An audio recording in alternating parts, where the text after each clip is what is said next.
Mga kasayan, maglalagay tayo ng horn with passing light sa Rusi Passion SC125. Ito siya kasayan, no? Pag bumusina ka, walang passing light. Lalagyan natin ito horn with passing light kasayan, ha? Tatanggalin lang namin yung kaha, yung harap. Tapos hanapin natin yung trigger, babalikan namin kayo. Ito siya kasayan, nabuksan na natin siya. Una, hanapin natin yung busina. Ito yung busina. Tapos yung wire niya, syempre nandito sa loob. Pwede nyo siyang dukutin dito. Dito siya, oh. Ito yung wire niya. Yan, dito sa bibila. Ito. Ayun, oh. Itong dalawa na to. Ngayon kasi kung mahihirapan kayo dito, ang pwede nyo pang isang gawin, ang kukunin nyo yung ano, yung trigger niya, dito naman kayo pupunta sa mismong pindutan.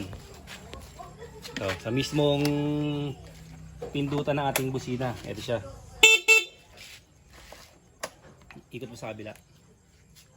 Ito siya kasayan, ha. Yung nasa may ibaba niya, ito. Hindi, ito yung signal light. Hindi ito, ha. Ito siya. Tatanggalin nyo ngayon to, yung sa may busina.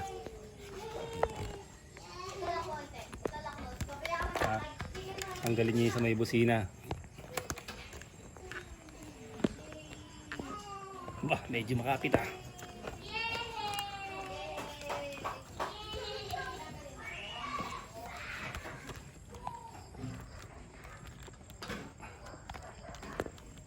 Opya. Matigas. Ito. Makikita niyo dyan yung kulay black. Tsaka, anong kulay ito kasayan? Light green. Light green. Ayan siya kasayan, na ibig sabihin yan, positive trigger. Positive trigger siya kasayan. Makakapaglagay tayo dyan ng horn with passing light nang wala tayong babaguhin. Ito siya. Dalawang parang kasayan na pwede rito sa busina. Kukunin natin yung light green. Kung mahihirapan kayo dito dahil kailangan nyo pang magtanggal, dito. Ito yun. Ito yun, oh. Ayan, turo mo. Ayan. Ito. Ito siya, ha. Ito yung light green, ha. Kung mahihirapan kayo dito dahil kailangan nyo pa magtanggal dito, o pagka natanggal nyo naman, mahirapan naman kayo magsuksok, baka mamaya lumuwag pa, o dito, pwede kayo dito kumuha. Hahanapin nyo lang dyan yung light green. Siya kasaya yung light green, ha. Dito na kayo ngayon maglalagay ng ng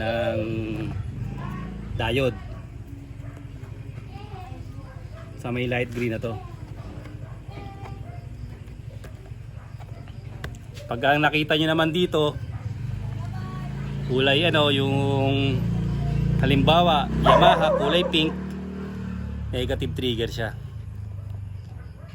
Hindi kaagad kayo makakapag horn with passing light doon. Kailangan nyo pa siyang i-modify. Ayan. Na siya.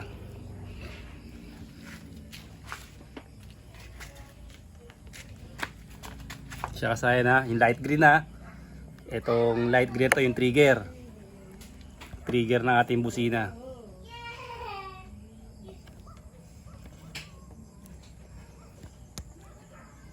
Positive trigger to kasaya ang Rusi Passion.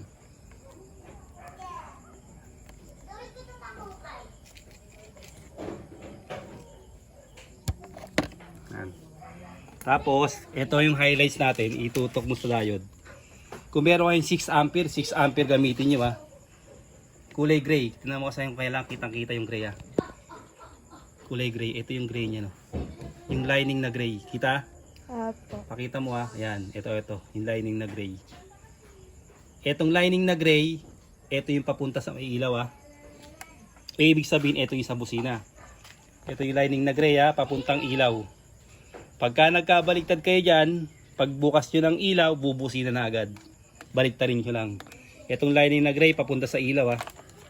Dito muna tayo maglalagay sa sa light green.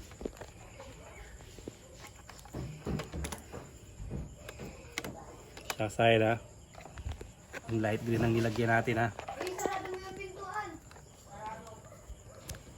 Model natin, Rusi Passion 125. Ano spelling ng passion kasayan? P-A-S-S-I-O-N. Kala ko F eh. Ano siya kasayan ha? Tapos, silyado na natin yan. Kasi, sigurado na tayo na yan yung hinahanap natin. Positive trigger yan.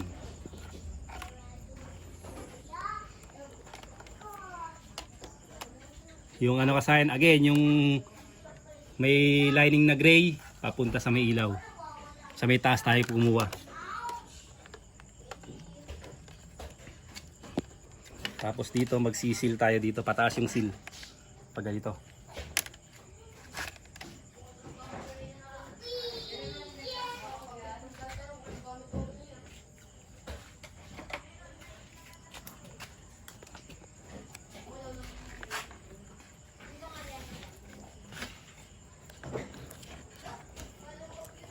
Tapos pag meron kayong cable tie nyo siya para yung tape siguradong hindi siya bubuka kahit local yung mabili natin na tape.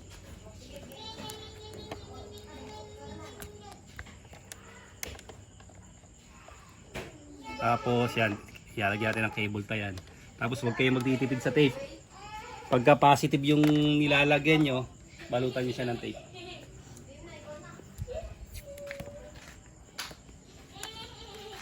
No, kagaya nito, positive to eh. Positive trigger. Kung negative trigger to kasi i-modified natin to. Gagawin natin positive trigger para malagay natin yung horn with passing light na hindi na tayo gagamit pa ng relay.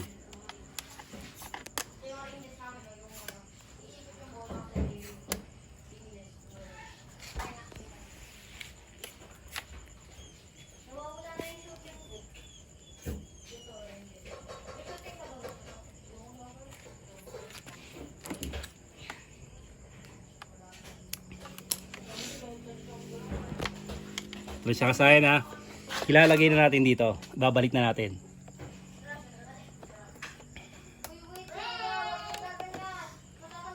Ito, tutok mo rito, yung paglalagyan, baka maligaw. Sa taas, siyempre sa may tapat ng ating busina. Sa taas natin siya ibabalik. Ayun o, kita? Opo. Kailangan kita nila para hindi maliligaw yung mag-DIY. Tapos, ito balik na natin itong ano. Tinanggal ko lang to para mas maluwag na yung pag-aanawan. Yan, signal light. Tapos ito na ano. Ito niya lang di siya dadaan sa sasabay niyo lang siya sa mga wire na dumadaan. Cable tie, kung meron, kung wala talian lang. Yan, dadaan siya diyan, no. Yung hindi siya makakasagabal. May cable tie namin yan. Tapos ito papalusin natin to dito.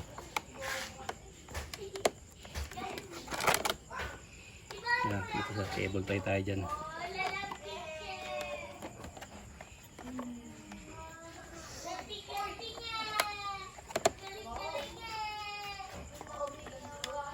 Ito, halos sakto lang pala yung wire natin. Okay, hindi na tayo magbabawas.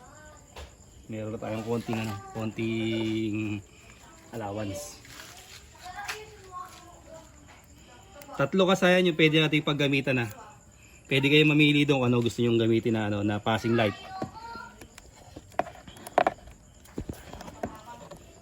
Pwedeng puti, pwedeng brown, at pwedeng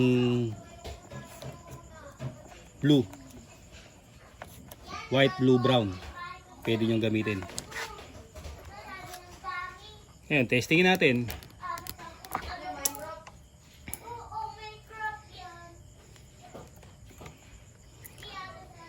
Buksan mo kasayan.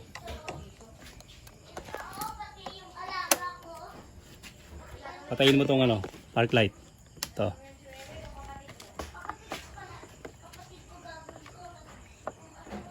Okay. Testingin natin sa ano, testingin natin sa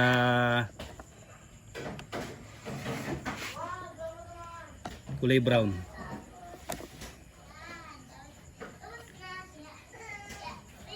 Pagka halimbawa kasi hindi nyo matusok ano, pwede kayong gumamit ng ano dyan, ng karayom. Pagka magte-testing kayo, tusok nyo yung karayom. Para mas matusok nyo, matesting nyo yung gusto yung ano yun. Sige kasaya yung busina mo.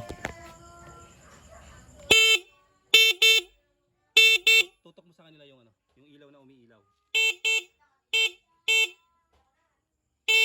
Okay kasaya, yun ang pinaka ano niya. Itong dalawa na to. Yung dalawa kasaya na nakita, isa pa, ito. Oh. Sige, pa. Okay. Ayun kasaya na yung dalawang gilid. Sa kulay brown natin inilagay. Sunod natin sa puti.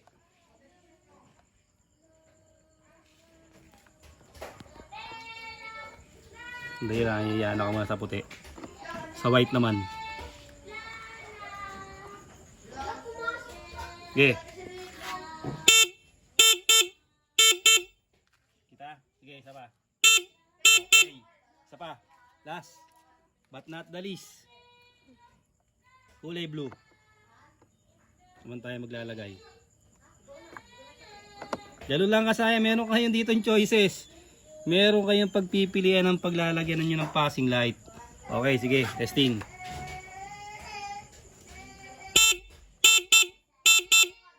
Okay. Ngayon kasayan, sanang ano nyo, sanang choice nyo. Kayo na ang bahalang mamili niyan kasayan. Siyempre, kadalasan nilalagay natin yung ano sa high beam ng ilaw. Ito kasayan na high beam yung puti, low beam yung high beam yung blue, low beam yung puti, park light yung brown. Kung yung brown ang ginamit niyo kasayan, nakita niya dalawa yung dalawang gilid niya, yung nagpa-park light. Pero siyempre kadalasan diyan para mas mahaba yung nararating niya, yung pinaka bato, mas maganda sa high beam maglagay. Pero etong dalawa na to kasayan, kung gusto niyo naman pagsabay na ito low beam at high beam, pwede nyo rin kunin yung dalawa na yan. Pwede nyo rin gawing brown at saka yung brown tsaka yung blue. Pag nakailaw yung park light, di siya magpapasing. Pagka naman nakailaw yung high, pwede natin kung magpapasing sa low. Ito siya ba, dito tayo kukuha sa high beam o kulay blue.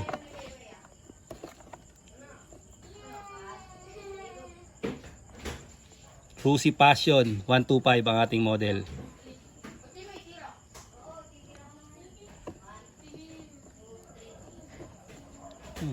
Sunod na yung ano niya. Parang may itim ang kanyang wire.